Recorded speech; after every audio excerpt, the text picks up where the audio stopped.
The absence of Emily. I had worked for nearly 5 minutes when I heard a shout, and suddenly there were people all around me. When I married my second wife, Emily, I went to live in her house in Northern California.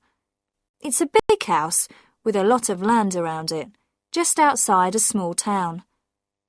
The next house is almost exactly the same, and that belongs to Emily's sister, Millicent. Millicent and Emily. Sisters, but completely different in looks and in character. Millicent is tall and rather thin. She is very strong-minded and likes to control everyone around her, including Emily. She wasn't at all pleased when I came and took Emily away from her influence. Emily is rather short and, well, fat. As she says, she weighs 11 or 12 kilos too much. She doesn't claim to be very clever, and usually she does what other people want. Not always, though. For 3 weeks now, Emily had been away, but Millicent had been watching me closely. She was with me now, drinking coffee in our sitting room. The telephone rang, and I answered it. Yes? Hello, dear. This is Emily. Emily, what is your surname? Oh, really, dear? Emily, your wife. I'm sorry, you must have a wrong number. I put the telephone down. Millicent was watching me. You look as white as a sheet. You seem frightened, shocked. Who telephoned? It was a wrong number.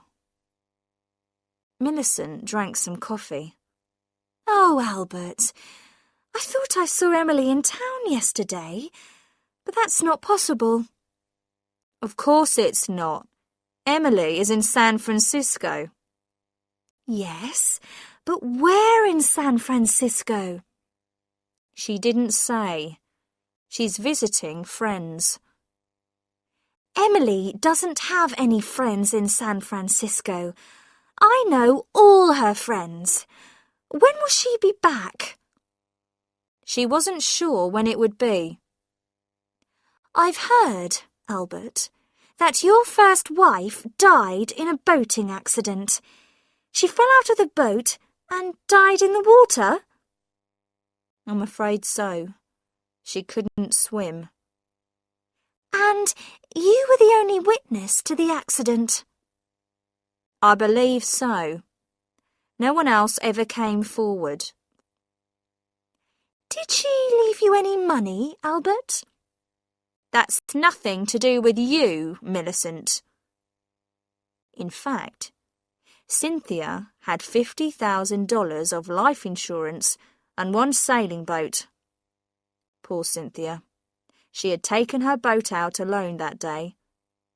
I had seen the accident from the boat club and rushed out in another boat, but it was too late to save her. Millicent finished her coffee and left.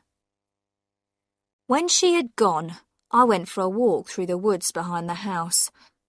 I walked to an open space between the trees, which had a little stream running through it. How peaceful it was here. Quiet. A place to rest. I had been coming here often in the last few days.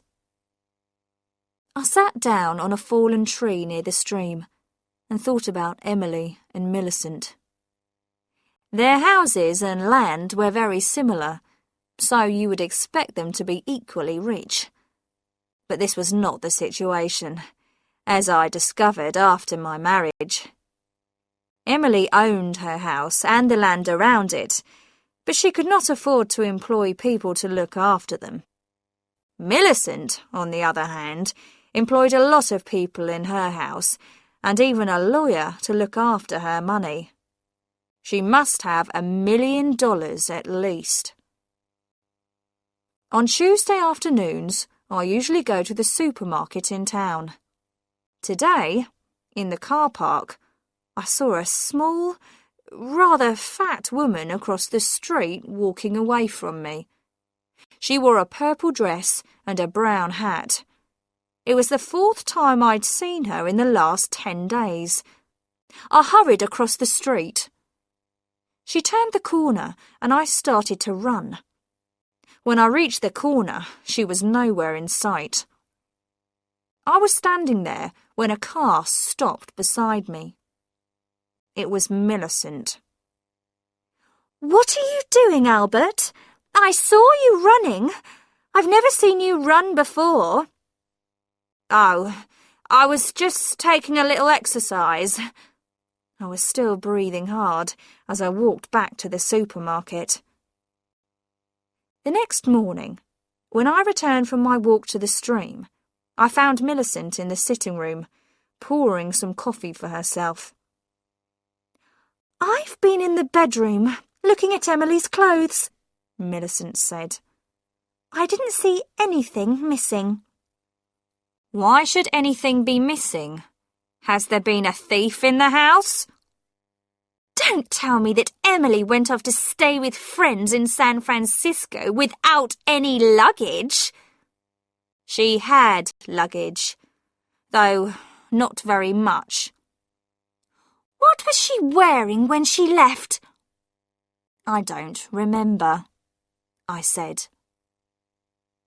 That evening, as I prepared for bed, I looked inside Emily's cupboard. What could be done with her clothes? Perhaps I should give some away. I woke up at 2 in the morning. Bright moonlight was shining on my face. I dressed and went out to the hut in the garden. I needed something for digging a hole. I chose a spade with a long handle, put it on my shoulder, and began walking towards the stream. I was nearly there when I stopped. I shook my head slowly and returned to the hut. I put the spade away and went to bed. The next morning, Millicent came to see me while I was having breakfast. She brought in the Morning Post, which had just come. It included one small blue envelope addressed to me. The writing seemed familiar. The postmark was our local town. I opened the envelope and pulled out a sheet of paper. "Dear Albert, I miss you so very much. I shall return home soon, Albert. Soon. Emily." I put the letter and the envelope into my pocket. "Well?" Millicent asked. "I thought I recognised Emily's writing on the envelope. Did she say when she'll be back?" "That is not Emily's writing. It's a letter from my aunt in Chicago." "I didn't know you had an aunt in Chicago." "Don't worry, Millicent. I do have an aunt in Chicago."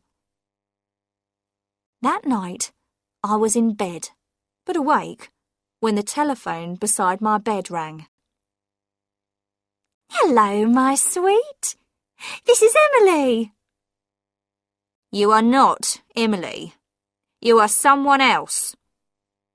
"Don't be silly, Albert. Of course this is me, Emily." "You can't be Emily. I know where she is, and she couldn't telephone at this time of night." "You think you know where I am?" "No, I'm not there now. It was too uncomfortable. So I left, Albert." I got out of bed and dressed. I went downstairs to the study and made myself a drink. I drank it slowly.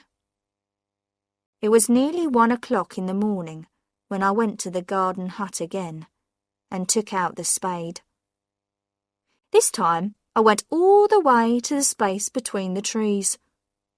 I stopped beside the highest tree of all. I began taking big steps, counting at the same time. 1, 2, 3, 4. I stopped at 16. Then I began digging. I had been digging for nearly 5 minutes when I heard a shout, and suddenly there were people all around me, shining lights in my face. I recognised some of the people who worked for Millicent, including her lawyer. Now Millicent herself stepped forward. "So, you wanted to be sure she was really dead, Albert. And the only way to do that was to return to the place where you buried her."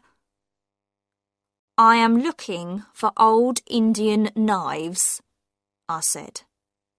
"There's a belief that if you find one in the light of the moon, it will bring you good luck." Millicent took no notice of this. She pointed to some people I didn't know. "These are private detectives," she said. "They have been watching you 24 hours a day ever since I guessed what really happened to Emily." She pointed at a small, rather fat woman. "That's Mrs. Macmillan. She was the woman in the purple dress, and she copied Emily's writing. And this is Miss Peters. She is good at copying voices, and she was the voice of Emily you heard on the telephone." There were also 2 detectives, who had brought their own spades. Now they began digging in the hole which I had started.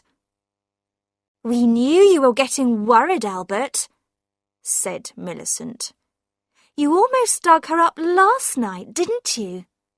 But then you changed your mind. That was lucky, because last night I didn't have so many people to watch you. Tonight we were ready and waiting." The detectives dug for about 15 minutes, and then paused for a rest.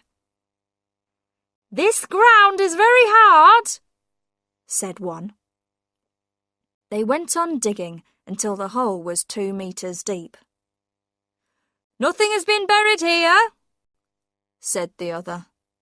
"The only thing we found was an old Indian knife." I smiled at Millicent.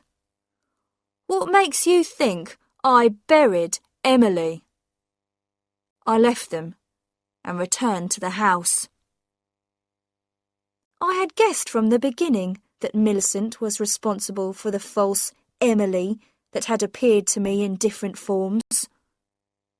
It was all part of her plan. What had been her aim? Well, she believed that I had killed her sister. So she wanted to frighten me until I broke down and said, Yes, I killed her." I had been playing a game too. I wanted her to think I was frightened. And of course, I wanted her to think I had buried the body in that place in the woods. Now I was in a strong position. She had called me a murderer in front of all those witnesses. I could take the matter to a court of law and demand a large sum of money from her. But she wouldn't want to let that happen. She wouldn't want the world to know she had been stupid. She would prefer to pay those people to keep silent. Would that be possible? Well, it would help if I supported her story and said that nothing had happened at all. And I would do that for Millicent, if she gave me some money, a large amount of money. At the end of the week, my telephone rang. "This is Emily. I'm coming home now, dear." Oh, great. "Did anyone miss me?" They certainly did.